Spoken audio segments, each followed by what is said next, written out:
Greetings, everyone. It's Camara, Mary Rajabari, SistahGoddess. How are you? I thought I would do some other videos too besides the shrine messages because I just want to talk a little bit more about my own interest in the divine feminine. And today I wanted to share just a few books because I have such a vast collection of books in my own personal library that it would take forever to do just one video on books that I think are classics in terms of the divine feminine, and for women to know more about who they are, and for those who are allies of women who want to know more about her story or about women's history, about women's health and wellness, about the health and wellness really of our entire community, planet, in the aspect of the divine feminine. So I picked out some classics that I think, and I'm going to do a few videos like this, that I think every woman should have in her personal library. And this is not to say that you need to read it back to back from cover to cover. These are books that really can be used for your own reference. There's books that are reference materials. You don't have to read the entire book, but they're good for getting the information that you may need at one moment. They're fantastic resources. So I wanted to start with a few books that I just picked out of my shelf that I've had for years, literally for years, ever since I was pregnant with my son. Some of these books, and my son is 21 now, so I could tell you I've had these books for a long time. Some of them you could tell by their cover that I still utilize these books to this day. I would never even loan them out to anyone. I would give people the title, but I would never loan them out. That's how important they are to me. So one of the first books that I wanted to talk about, and I put like little notes in front of me so I can just make sure I'm mentioning everything I wanted to mention. The first book is Heal Thyself by Queen Afua. And I know, like, if anyone knows Queen Afua books, they're like, okay, that's an old version of that book. And yes, there are updated versions of this book. But I have to tell you, I love this version of this book. And here's some really deep things. This book came out in 1992.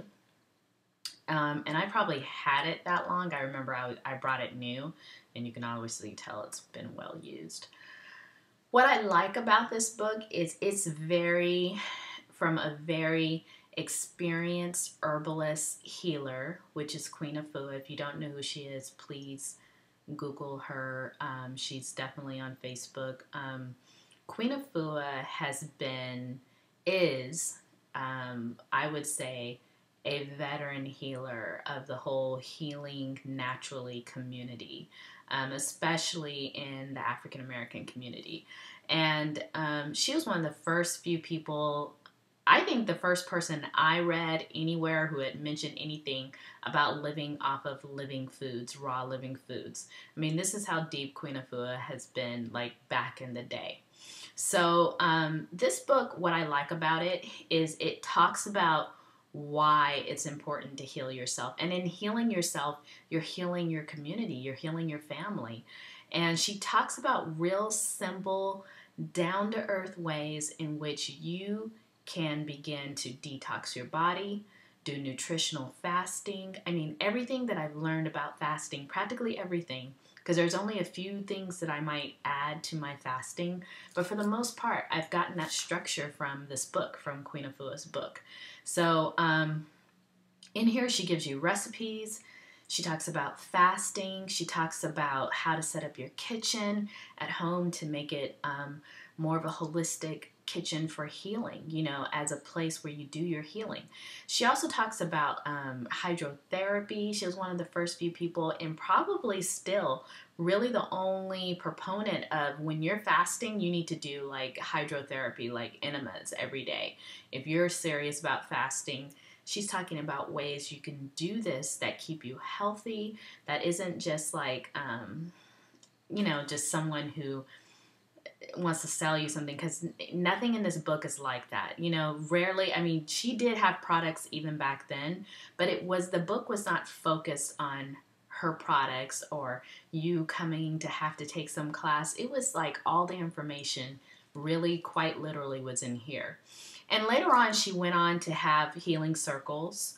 And I know that that's probably not the name of them, but she went on to have healing circles. She has a huge following now, has taught many women and probably men about being healers.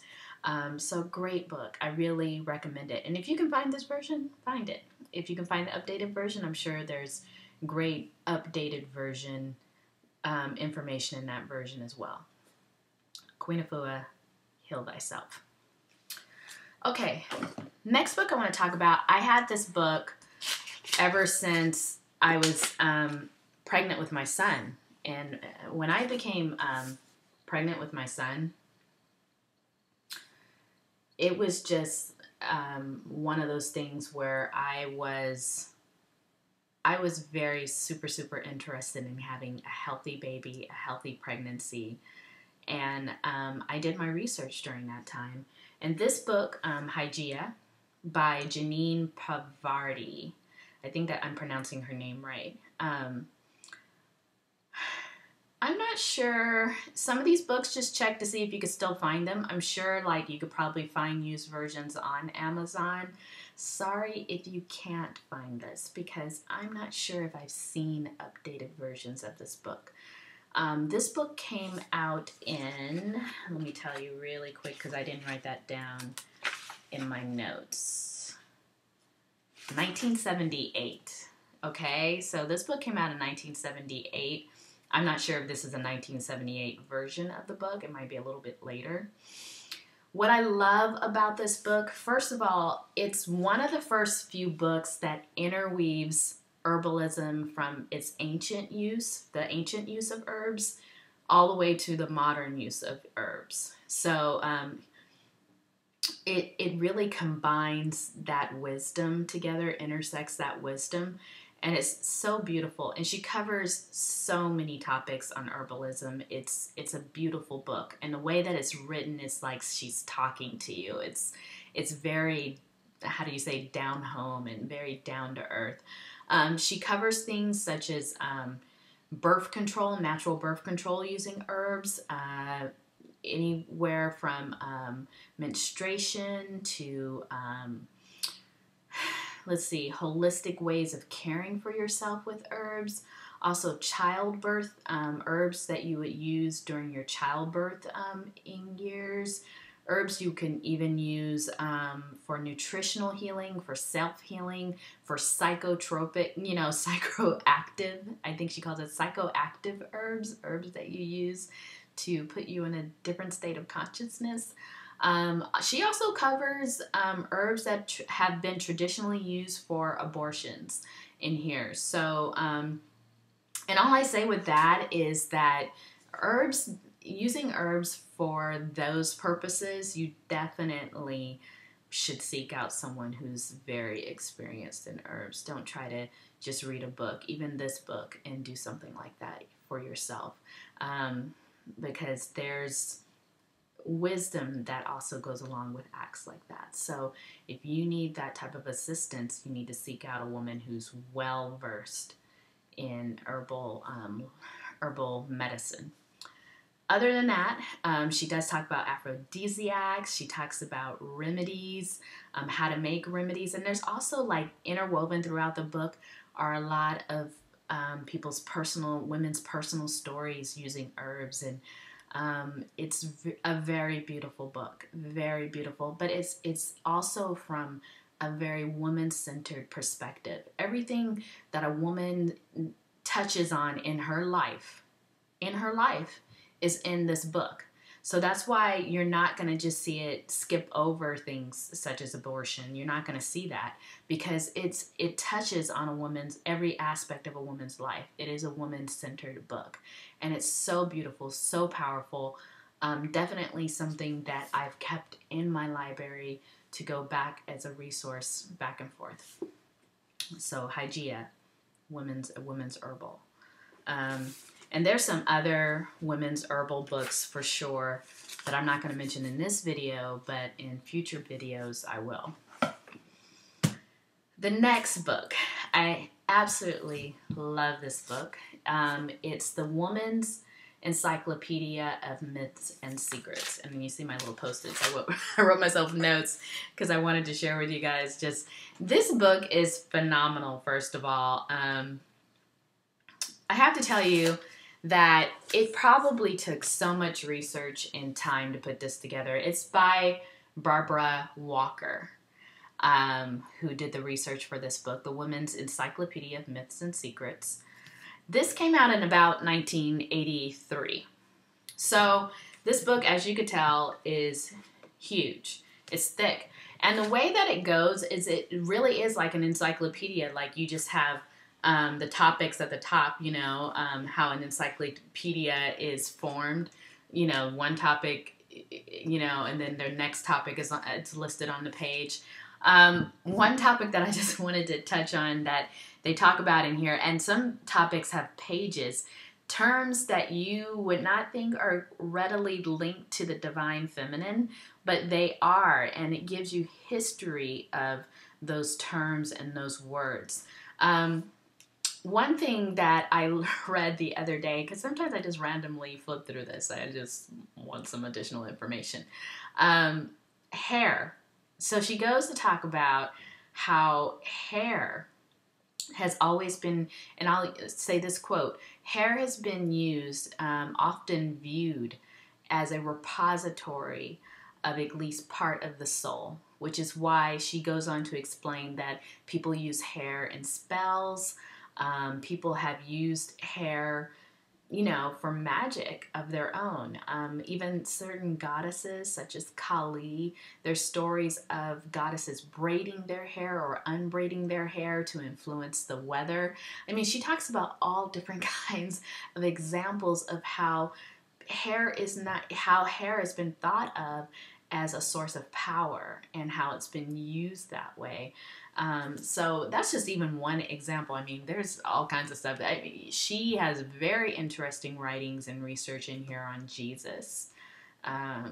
Very interesting research on a lot of holidays, such as Easter. I mean, there is a lot of information in here about the origins of things and how they're linked to the divine feminine. So this is definitely, I feel like, a book that people should have in their library. A definite divine feminist classic.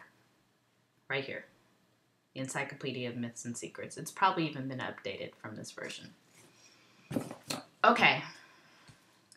Another book that I've always used that's been in my library. It's not necessarily divine feminine focus, but it is a book that I've used that's helped me throughout my life that I believe everyone should have.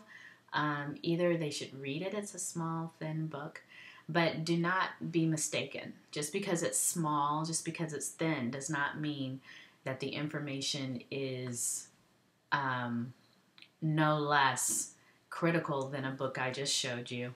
It's called The Abundance Book by John Randolph Price.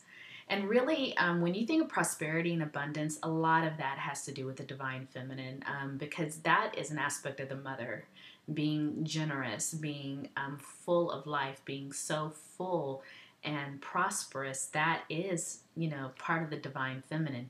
This book includes a 40-day prosperity plan, which I swear by. I've done it for years. This book came out in, I think it's been around for a while. This version came out in 1987. I think you'll see different covers of this book. And it's part of a new thought movement, science of mind. I don't know if you've heard of some of those different spiritual practices.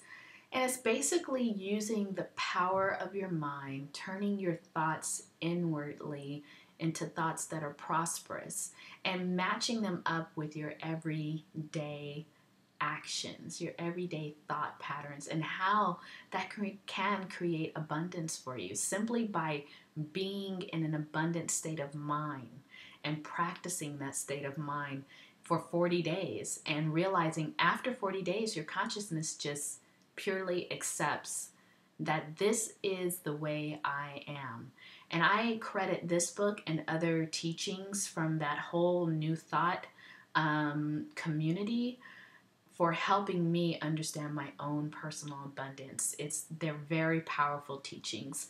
And so if you are wanting to expand more on your own financial situation, and it doesn't even only have to be financial. I mean, abundance really can touch on every part of your life.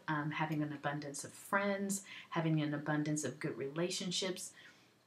This is a book that can really begin to steer you in the right direction and provide some structure. There's a lot of people out there who talk about, The Secret and things of that nature.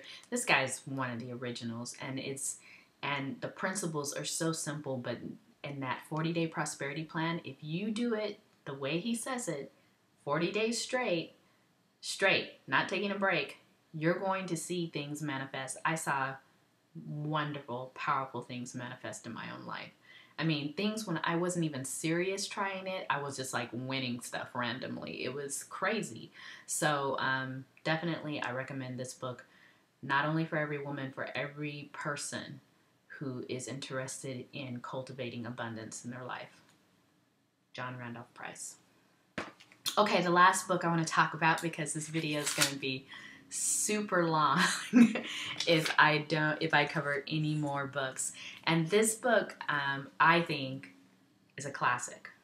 The Great Cosmic Mother, Rediscovering the Religion of the Earth. I credit this book with really getting me on the path of the Divine Feminine. The book is so deep. I mean, here it is. It was written by Monica. I believe the last name is Sjoo, but it's Sjoo, but it's kind of an European pronunciation of her last name, and then Barbara Moore. And when you read just what went into them researching and creating this book, it's a deep story of these two women. One of them practically is homeless. I don't know if homeless is even the word. They're just living in poverty, trying to get this book together off the ground. There was no funding. Do you think Random House? No, none of these people were trying to fund a book that really was women-centered, that delved into the history of women. I mean, the ancient woman, the ancient mother. So if you want to know more about the ancient mother and how it's reflected in your life through the times up until now, this is the book.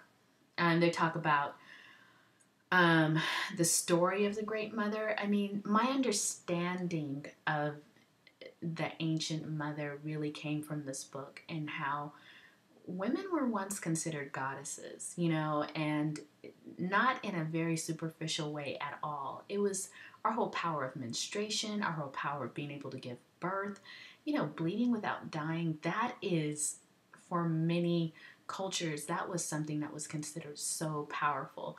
And so they go through this powerful history, and then also how patriarchy came in and began to weaken that structure. And it's very thorough book. It's a very beautiful book to read too. And of course it's really thick. So I mean, some people will read it for reference. I think when you get into it, and if you're really interested on the subject, you will probably read it cover to cover. And there's beautiful artwork in there from Sjoo, and talks about like menstrual rights and goddess history and witch hunts, and just, I mean, all of that has affected women historically in this book. It's a very powerful book, and I recommend it definitely for the library of every woman. Definitely a good read for any other ally of women who want to know about women's history and who want to release themselves from patriarchal worldviews. Right here. So, those are just a few of the classic books that I recommend. If you don't have them, get them. If you haven't read them, consider reading them. They are very powerful books and something that I think begins a foundation of knowing who you are as a woman, how to maintain your health as a woman, how to, really maintain equilibrium and balance in your own psychological life by knowing who you are from a foundational purpose. Are there other books out there? There are for sure other books out there. And will I try to cover them? I'll try to cover them. I have not read everything, and I am an avid reader. So I will definitely ask other women that I know about books that they've read. If you have books you want to recommend, please list them in the comments below.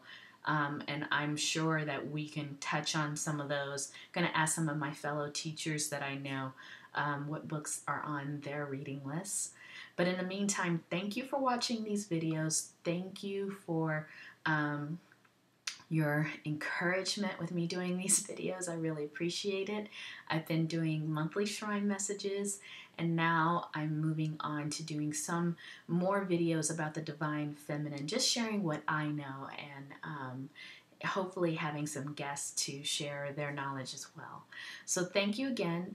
The website's www.SistahGoddess.com.